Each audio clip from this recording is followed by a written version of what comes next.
Le Seigneur soit avec vous. Et avec votre esprit. Évangile de Jésus-Christ selon saint Matthieu. Gloire à toi, Seigneur. En ce temps-là, les disciples de Jean le Baptiste s'approchèrent de Jésus en disant : « Pourquoi, alors que nous et les pharisiens nous jeûnons, tes disciples ne jeûnent-ils pas ? » Jésus leur répondit : « Les invités de la noce pourraient-ils donc être en deuil pendant que le temps où l'époux est avec eux ? Mais des jours viendront où l'époux leur sera enlevé, alors ils jeûneront. » Acclamons la parole de Dieu. Louange à toi, Seigneur Jésus. Les vendredis du temps du carême nous rappellent l'aspect pénitentiel de ce temps, le temps du carême.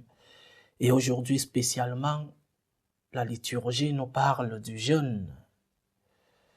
Ce qui est curieux dans l'évangile que nous avons lu, c'est qu'il semble relativiser le jeûne. Les disciples de Jean-Baptiste jeûnaient, mais ceux de notre Seigneur non. Jésus profite pour enseigner le sens même du jeûne. Pourquoi jeûnons-nous ? Le jeûne n'est pas une fin en soi-même. Il signifie autre chose. Jésus demande : les invités de la noce pourraient-ils donc être en deuil pendant le temps où l'époux est avec eux ? Jésus est en train de nous dire que le jeûne, cette privation d'aliments et d'autres biens, d'autres plaisirs, c'est pour atteindre un bien supérieur. Le jeûne, ce n'est pas une simple façon, une simple privation. Il y a quelque chose de supérieur que nous attendons. Se priver volontairement de quelque chose, c'est pour atteindre une autre. C'est pour nous rappeler que nous attendons encore un bien supérieur. C'est pour nous rappeler que ce bien supérieur est Dieu lui-même, la vision de Dieu au ciel, la pleine union avec notre Seigneur à la vie éternelle. Donc, nous priver volontairement d'une série de joies et de plaisirs est un rappel que nous ne devons pas vivre satisfaits ici, que nous devons penser qu'il y a un bien supérieur. Parce que quand nous remplissons tous nos besoins sur cette terre, nous courons le risque d'oublier qu'il y a quelque chose de supérieur à nous qui nous attend. En même temps, la première lecture d'aujourd'hui, le chapitre 58 du prophète Isaïe, nous explique aussi un autre aspect du jeûne. Le jeûne doit être lié à la miséricorde. Le jeûne doit être lié à l'aumône. Parce que si nous faisons un jeûne simplement pour avoir faim, simplement une privation corporelle, nous ne comprenons pas le sens chrétien du jeûne. Le jeûne, c'est faire tomber les chaînes injustes, délier les attaches du joug, rendre la liberté aux opprimés, donner du pain à celui qui a faim. Le jeûne est lié à la miséricorde. Le jeûne est lié à l'aumône. Cette lecture nous rappelle qu'un jeûne sans aumône, sans miséricorde, est peut-être un rigorisme orgueilleux. Je jeûne pour moi-même.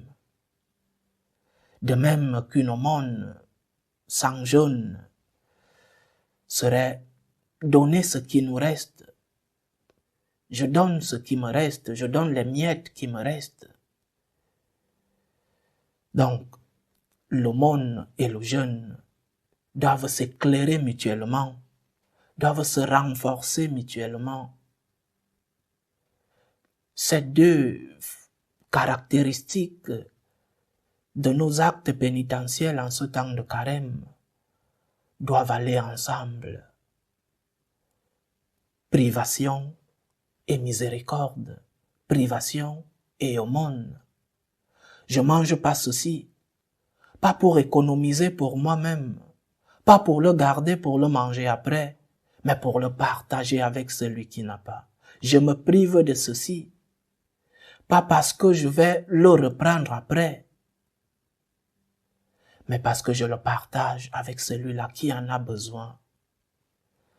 Ce premier vendredi du carême nous donne donc une explication du sens du jeûne. Jeûne comme privation volontaire pour nous rappeler que notre vie doit atteindre sa pleine satisfaction en cette personne-là qui est supérieure à nous, à Dieu.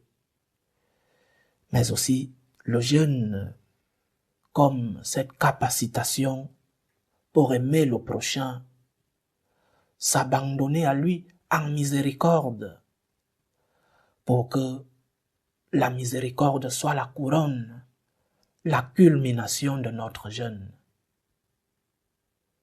Jeûner pour Dieu, jeûner parce que nous attendons un bien supérieur, mais aussi jeûne et miséricorde, jeûne et aumône.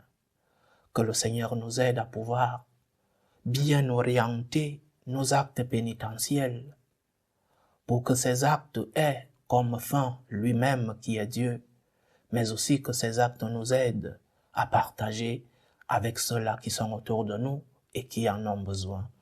Loué soit Jésus-Christ. À jamais.